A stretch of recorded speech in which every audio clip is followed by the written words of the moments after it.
दोस्तों, मोहम्मद ने मुसलमानों को ये झूठ बोला कि आपको 72 हूरें मिलेंगी और हूरें भी 350 फुट और वो वर्जिन रहेंगी, यानी सेक्स करोगे तो फिर उनकी जिल्ली सलामत हो जाएगी। यानी क्या मोहम्मद ने ये चीज़ किससे सीखी थी? क्या कोई उसने साइंस पढ़ी थी, विज्ञान पढ़ा था?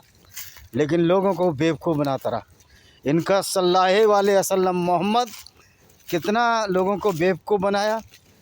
72 हूरों का लालच दिया, 135 फुट की हूरें, तो क्या सीढ़ी लगाकर उस पर चढ़ेगा आदमी?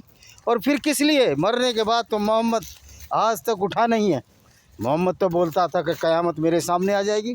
यानी कि इतना फ्रॉड, इतना झूठ इस मोहम्मद ने बोला, और आज मुसलमान बिल्कुल अंधे हो रहे हैं, ब्रेन वॉश हो रहे हैं। उनको मालूम ही नहीं कि इस तरह की कोई बात हुई नहीं है। वैज्ञानिक तौर पर अल्लाह भी मूर्ख सिद्ध होता है। कुरान का अल्लाह कहता है कि धरती स्थिर है और सूर्य उसके चारों तरफ चक्कर काटता है, जबकि वास्तविकता ये है कि धरती घूमती है अपनी धुरी पर, जैसे दिन रात होते हैं। तो आई थिंक कुरान का जो अल्लाह है वो इतना बेवकूफ़ अल्लाह होगा, ये बात मुसलमानों के दिमाग में नहीं आती। और ये इसी चीज़ को मानते हैं कि जो मोहम्मद ने इनको बताई कि 72 हूरें, 135 फुट की हूरें हमेशा वर्जिन रहेंगी, कितना भी इंटरकोर्स करो वर्जिन रहेंगी।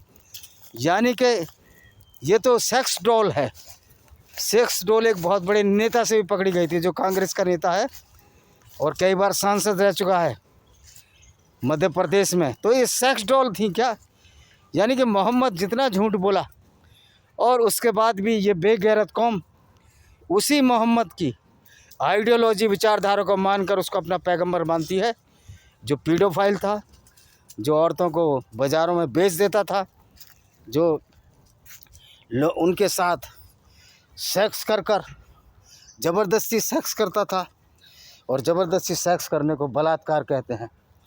यही वो मोहम्मद था जिसने कि 6 साल की आयशा के साथ शादी की और 9 साल की उम्र में वो बेचारी उसको इंटरकोर्स किया, और जब ये 18 साल की हुई तो ये मोहम्मद ऊपर चला गया 72 हूरों के चक्कर में।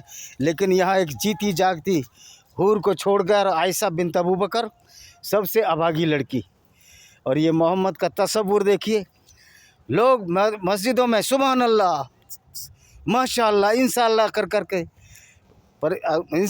करके बल्लियाँ उछलते हैं। तो उन मूर्खों को मैं पूछना चाहता हूँ, तुम्हारे अल्लाह को ये भी नहीं मालूम कि दुनिया कैसे बनी है? तो फिर क्या दुनिया को बनाने वाला हो सकता है?